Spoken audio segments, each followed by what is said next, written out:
Alaikum o video ando ko file miro o bandirawo men comédien jo debbo do fofu no andimo no yide mo ka réseaux sociaux avant tout d'abord mo wakkili mo wadde piji kelludi imo kelli moƴƴa mais la mari conseil ko mi jonnete a yafoto non si mettima yafoda mi meeɗade wolde inde ma hande on ta première fois miɗo narama non vidéo ji maɗi do hida ɗo ɗa waɗa publicité wola fi influenceur ɓe blogueur ɓe andi komi tortoma bandirawo o continue comédie ma on wakkiloɗa hiɗa mari avenir moƴƴa kono si tawi a tertaki ɗum a okkike ɗo e waɗalngol himɓe publicité ñande page ma on yanata ma ñande page ma on piratete walla dandu ma ñande visibilité ma ɗuytoto hay pippiruɓe wallatama blogueur ino waywa caga kala ka intérêt maɓɓe woni ko ɗon ɓe yahata blogueur no waywa debbo no waywa yeyitotoɗo ma caga aray noon on yafoto terme on si luggi moko baɓe daroɓe la kala blogueur ɓe ɓon ɗon e hiide ɗo surtout blogueur ɓe guinéɓe ɓen sinda blogueur ivoirien sinda blogueur sénégalais ɓe woni conscient ɓe woni reconnaissant mi jonete exemple très frappant Diallo Piscine mino ñande goo Billo Lasko no waɗa vidéo makko wi invité mo TikTok mi yalti ɗo min ni Diallo Piscine waɗi vidéo ji maɗi e photo ji maɗi droit d'auteur memuɗo ɗi wo halko page on tigi on yimɓe ɓen fo wi lan leston be andaretake a andaka an ko jalousie ko goɗɗo ima woɗa critique ala ko ɓuri sattude ɓuri ɓe blogue comédien ɓe artiste ɓe fulɓe fuuta ko ɓawo tum ɓe yarata ɓe ala avenir mi sikki hande page Diallo Piscine janon heeɓi probléme ɓe itti monétisation o ko ninini kaka page Binta ka ɓeygu makko ko kako jiyo makko mo waddata on ko ɗon ɓe woni wadde vidéo o to monétisation on sotu ko honnu ɓe ittu monétisation on mi anda jon noon ko honto woni ɓe blogueur ɓe yayno ɓe invita mo ka TikTok ɗo hara ɓe heɓude mbuɗi ka TikTok ɓe ƴettude vidéo ji on tigi ɗin ɓe wenga ka page maɓɓe mi woliti mi inni waɗe droit d'auteur ka vidéo ji mo on fop duma e mahen kako dumama on fop an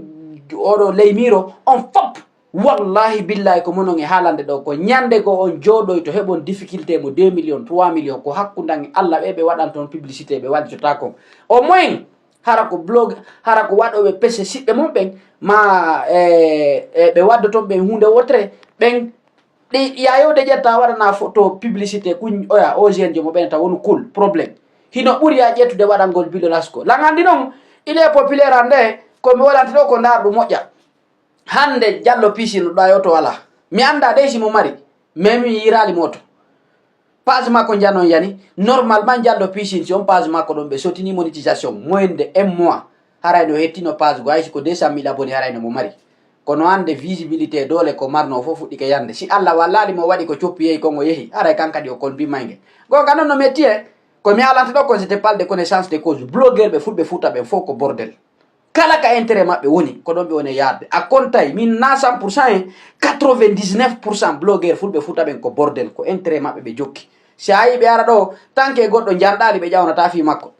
comme ɓende blogueur ɓe woni ɗo hande si a dari wano kingu maren e kumpay ko mi anda ko yanuski ko honno o waɗa o teni militaire mi anda ko yaski ka ko honno ɓen fof ko pay koye markoye talan ndaaro hande mon directeur en no lolo ɗo comédien ɓe jellu ndaru oya o honno Mama Mbiyanseng ɓen c'est des gens himɓe ko légendaire ɓe en fait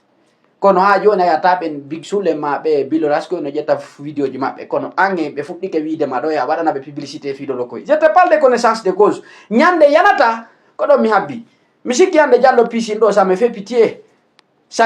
en fait wallahi Diallo Piscine hande mérita o situation ko woni ɗo lan andi noon mi anda vie privée makko e suis désolé mais normalement lan andi kam page makko heeɓi probléme ɓe sotini monétisation on ɗum ɗo noon na kanko ɗum blogueur ɓe ɓuyno mari on difficulté a faami tanke on andaka Billo Lasko en wolata fi mon ɓe janɗinta fi mon ɓe invitata on ɓe taƴata vidéo mon ko ñande heɓuɗon taw visibilité force mon on ƴawi o ɓeyna ɓe inviti kaari ɓe ɗumandike kaari c'est des bordereli ko yimɓe opportuniste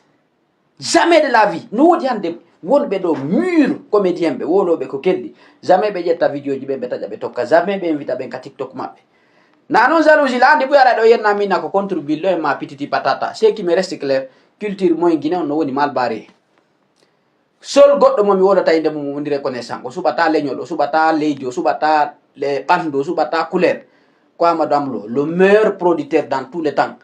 fewno do kanko woni champion le bawba ko dum Allah ko mo berne labude ko dum o avancer ko dum Allah no wadi barke makko Amadou Amlo kanko tun lo ruttube ben fo ko bordel 99% blogueur guinéen ko bordel sa yibe doga bawo mandu c'est intérêt ko lotorgo ma labbi norgol ma duma je dis ho e fort aray non ko dolo ke dande mi taji mi willi be mi siti hediti be mi sitata e goto aray non aya foto le miro si mettima mais la renti tala maon la renti ko fokkotuda ko la renti da wakili si tawi mi tusima jaaja minyang mi anda enen do mbo hecci no wa wonde wona jaajang no wa wonde wona gorejo an no wa wonde wona minyirawo ma wonde mona minyamma si tawi mi tusima yafo fi Allah ene lado fi Allah ko ya wattan tun hila ya yawde wadana problème publicité wonu cool no edi bebe onda warande publicité da wala do inde influenceur be buy trop tarti waran compte nyande page ma hebata problème ma page ma modifiété ma monétisation sotine ti valeur dum non tum marko mo la de aya foto non en foko en jibinande pita ara simi tusima mi torike ma no juddo tororte yafo fi Allah mi do weltani mi do tori himbe mum be si tay do mari chaîne TikTok chaîne YouTube himbe be yo abono ka page mum fi Allah ara simi tusima ko dum assalamu alaikum